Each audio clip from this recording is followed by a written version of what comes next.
Hi friends, welcome back to our channel. ഇന്ന് നമ്മൾ നോക്കുന്നത് 8th സ്റ്റാൻഡേർഡിലെ ആനുവൽ എക്സാമിൻ്റെ, അതായത് ഇന്ന് നടന്ന നിങ്ങളുടെ ആനുവൽ എക്സാമിൻ്റെ ജീവശാസ്ത്രം, അതായത് ബയോളജി ക്വസ്റ്റ്യൻ പേപ്പറിൻ്റെ ആൻസർ കീയാണ് നമ്മൾ ഈ വീഡിയോയിലൂടെ നോക്കുന്നത്. ഓക്കെ, നമുക്ക് നോക്കാം. 1 മുതൽ 4 വരെയുള്ള ചോദ്യങ്ങളിൽ ഏതെങ്കിലും 3 എണ്ണത്തിന് ഉത്തരം എഴുതുക. ഓരോ ചോദ്യത്തിനും ഒരു സ്കോർ വീതം എന്ന് നൽകിയിട്ടുണ്ട് അല്ലേ. ഓക്കെ, ഒന്നാമത്തെ ചോദ്യം, പദബന്ധം മനസ്സിലാക്കി വിട്ട ഭാഗം പൂർത്തിയാക്കുക. മഞ്ഞ നിറം സാന്തോഫിൽ, അപ്പോൾ പർപ്പിൾ നിറം ഏതാണ്? അതെ, ആന്തോസയാനിനാണ് അല്ലേ. ഏതാണ്? Anthocyanin. Then Robert brown nucleus കണ്ടെത്തി. MG ഷ്ലീഡൻ എന്താണ്?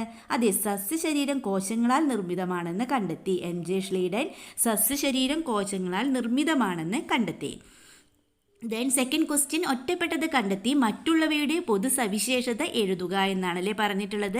ഇവിടെ എന്തൊക്കെയാണ് നമുക്ക് നൽകിയിട്ടുള്ളത്? ബീജവാഹി, പ്രോസ്റ്റേറ്റ് ഗ്രന്ഥി, യോനി, വൃഷണം എന്ന് നൽകിയിട്ടുണ്ടല്ലേ. അപ്പോൾ ഇതിൽ എന്താണ് ഒറ്റപ്പെട്ടത് കണ്ടെത്തിയത്? എന്നിട്ട് ഒറ്റപ്പെട്ടത് ഏതാണ്? അതെ, യോനിയാണ് അല്ലേ. മറ്റുള്ളവ എന്താണ്? പുരുഷ ലൈംഗിക അവയവത്തിലെ പ്രധാന ഭാഗങ്ങളാണ് ബാക്കിയുള്ളവ. ഓക്കെ, ദെൻ ചുവടെ തന്നിരിക്കുന്ന പ്രസ്താവനകൾ പരിശോധിച്ച് ശരിയുത്തരം കണ്ടെത്തുക. എല്ലാ ആവാസ വ്യവസ്ഥകളും ജൈവ സമ്പന്നതയിൽ ഒരുപോലെയാണ്. ദെൻ ജൈവ വൈവിധ്യ സംരക്ഷണത്തിലൂടെ O2 - CO2 സന്തുലനം ഉറപ്പാക്കാൻ സാധിക്കുന്നു. ദെൻ സ്വാഭാവിക ആവാസ വ്യവസ്ഥകളുടെ തകർച്ച കാലാവസ്ഥാ വ്യതിയാനത്തിന് കാരണമാകുന്നു. അപ്പോൾ ഇവിടെ options A, B, C, D എന്നിങ്ങനെ നൽകിയിട്ടുണ്ട്. അപ്പോൾ അതിൽ ഏതാണ് റൈറ്റ് ഓപ്ഷൻ എന്ന് പറയുന്നത്? യെസ്, ഓപ്ഷൻ സി ആണ് കറക്റ്റ് ആയിട്ടുള്ള ഉത്തരം.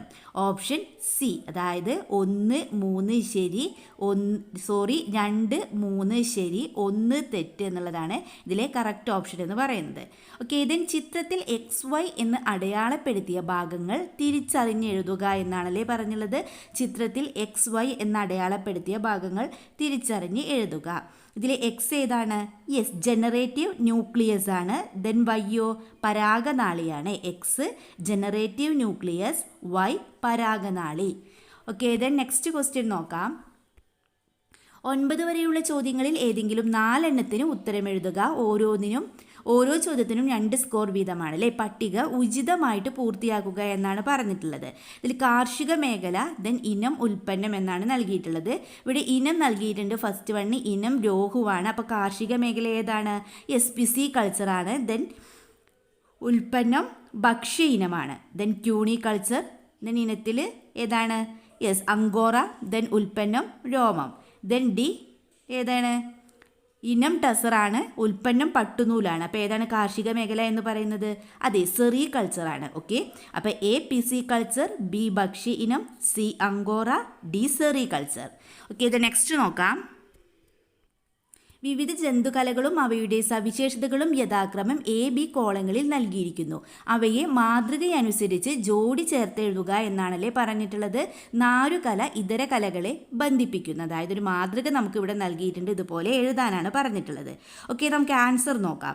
അരുണാസ്തി കല എന്ന് പറയുന്നത് ഏത്? ശരീരത്തിന് താങ്ങും സംരക്ഷണവും ആകൃതിയും നൽകുന്നു. തരുണാസ്തി കല ശരീരത്തിന് താങ്ങും സംരക്ഷണവും ആകൃതിയും നൽകുന്നു. ദെൻ പേശികലയോ? സങ്കോചിക്കാൻ പൂർവസ്ഥിതി പ്രാപിക്കാനും കഴിവുള്ള കോശങ്ങൾ അടങ്ങിയിരിക്കുന്നു. നെക്സ്റ്റ് ആവരണകല സംരക്ഷണം, ആഗിരണം, സ്രവങ്ങളുടെ ഉൽപ്പാദനം എന്നീ ധർമ്മങ്ങൾ നിർവഹിക്കുന്നു. നെക്സ്റ്റ് രക്തമാണല്ലേ. പദാർത്ഥ സംവഹനം, പ്രതിരോധം എന്നീ ധർമ്മങ്ങൾ നിർവഹിക്കുന്നു. ഇതുപോലെ തന്നെയല്ലേ നിങ്ങളും എഴുതിയിട്ടുള്ളത്. ഓക്കെ, ദെൻ നെക്സ്റ്റ് ക്വസ്റ്റ്യൻ നോക്കാം. ഭ്രൂണ വളർച്ചയുടെ വിവിധ ഘട്ടങ്ങൾ ചുവടെ നൽകിയിരിക്കുന്നു. അവയെ ക്രമപ്പെടുത്തി എഴുതുക എന്നാണ് പറഞ്ഞിട്ടുള്ളത്. അപ്പോൾ ഫസ്റ്റ് ഏതായിരിക്കും വരിക കൂട്ടുകാരെ?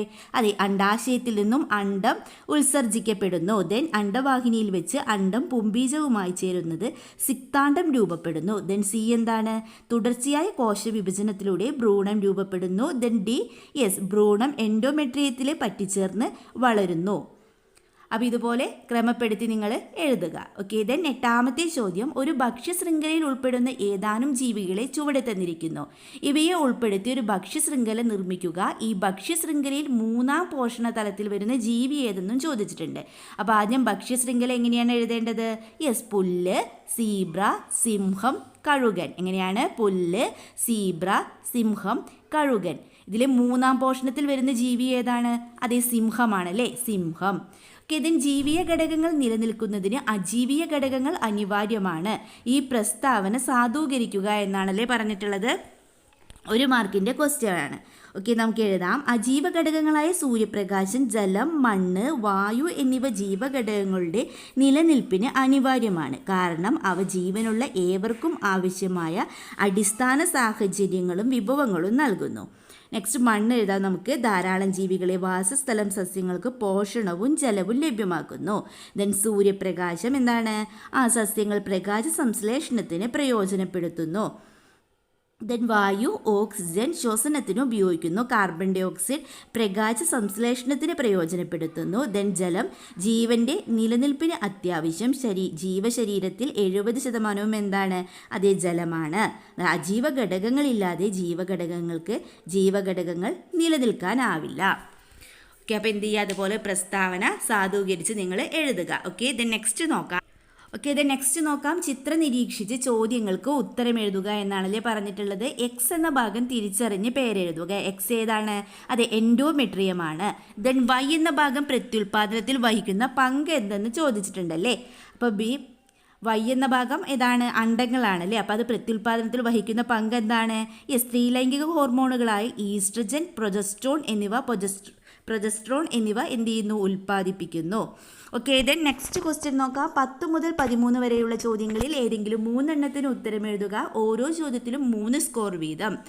കടുവയുടെ വർഗീകരണം നൽകിയിരിക്കുന്നു. വിട്ട ഭാഗം ഉചിതമായി പൂർത്തിയാക്കുക എന്ന് പറഞ്ഞിട്ടുണ്ടല്ലേ. Okay, eukarya. ദെൻ എ ഏതാണ് വരുന്നത്? നമുക്ക് ആൻസർ ഒന്ന് പറഞ്ഞു പോവാം. എ എന്ന് പറയുന്നത് ഡൊമൈൻ ആണ്. B Chordata.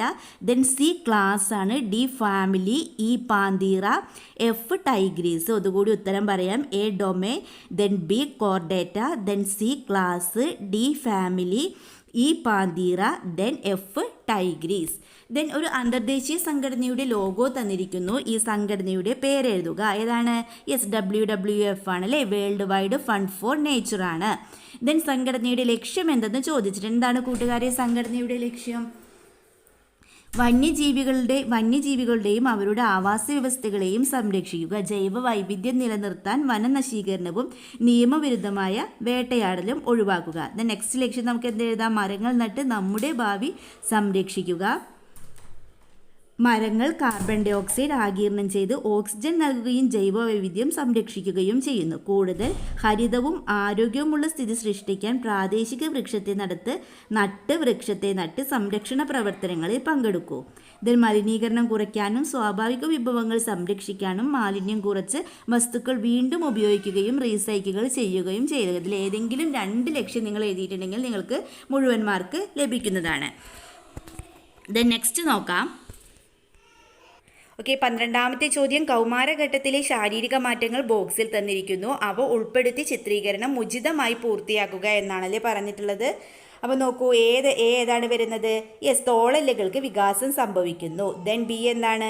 ശബ്ദത്തിൻ്റെ ഗാംഭീര്യം കൂടുന്നു. ദെൻ സി വളർച്ച ത്വരിതപ്പെടുന്നു. ദെൻ ഡി ശരീരത്തിൻ്റെ വിവിധ ഭാഗങ്ങളിൽ രോമ വളർച്ച കാണുന്നു. ദെൻ ഇ എന്താണ്?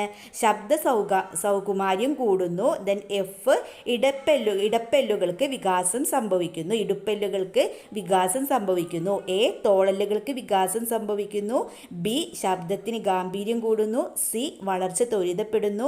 ഡി ശരീരത്തിൽ വിവിധ ഭാഗങ്ങളിൽ രോമ വളർച്ച കാണുന്നു. ഈ ശബ്ദ സൗകുമാര്യം കൂടുന്നു. എഫ് ഇടുപ്പെല്ലുകൾക്ക് വികാസം സംഭവിക്കുന്നു. ഓക്കെ, ദെൻ 13ാമത്തെ ചോദ്യം. ജൈവ വൈവിധ്യവുമായി ബന്ധപ്പെട്ട് തന്നിരിക്കുന്ന വസ്തുതകൾ ഉചിതമായ തലക്കെട്ട് നൽകി പട്ടികപ്പെടുത്തുക എന്നാണ് നൽകിയിട്ടുള്ളത്. അപ്പോൾ ഈയുടെ തലക്കെട്ട് എന്തായിരിക്കും? In situ conservation, then exit conservation ആണല്ലേ. ഓക്കെ, അപ്പോൾ ഇൻസിറ്റു കൺസർവേഷനിൽ ഏതൊക്കെയാണ് വരിക? വന്യജീവി സംരക്ഷണത്തോടൊപ്പം ഒരു മേഖലയിലെ ചരിത്ര സ്മാരകങ്ങൾ, പ്രകൃതി വിഭവങ്ങൾ, ഭൗമ സവിശേഷതകൾ എന്നിവ കൂടി സംരക്ഷിക്കപ്പെടുന്നു. നെക്സ്റ്റ് പൊതുജന പങ്കാളിത്തത്തോടെ സംരക്ഷിക്കപ്പെടുന്ന പ്രദേശങ്ങൾ. ദെൻ എക്സിറ്റ് കൺസർവേഷനിൽ ഏതൊക്കെയാണ്? വിത്തുകൾ, ബീജങ്ങൾ മുതലായവ ശേഖരിക്കാനും സംരക്ഷിക്കാനും സംവിധാനങ്ങളുള്ള ഗവേഷണ കേന്ദ്രങ്ങൾ. ദെൻ വ്യത്യസ്ത ഇനങ്ങളിൽ പെടുന്ന ജന്തുക്കളെ പ്രത്യേകമായി പാർപ്പിച്ച് പരിപാലിക്കുകയും വംശവർദ്ധനവിന് വേണ്ട സാഹചര്യങ്ങൾ ഒരുക്കുകയും ചെയ്യുന്നു. അപ്പോൾ ഇത്രയുമാണ് ഈ ക്വസ്റ്റ്യൻ പേപ്പറിൽ ഉണ്ടായിരുന്ന എല്ലാ ക്വസ്റ്റ്യൻസിൻ്റെയും ആൻസേഴ്സ് നമ്മൾ പറഞ്ഞിട്ടുണ്ട്. അപ്പോൾ നിങ്ങൾക്ക് വീഡിയോ യൂസ്ഫുള്ളായി തോന്നുകയാണെങ്കിൽ തീർച്ചയായും ലൈക്ക് ചെയ്യുക, കമൻറ്റ് ചെയ്യുക. ഓക്കെ, നമുക്ക് മറ്റൊരു വീഡിയോയുമായി വീണ്ടും കണ്ടുമുട്ടാം. Okay, by.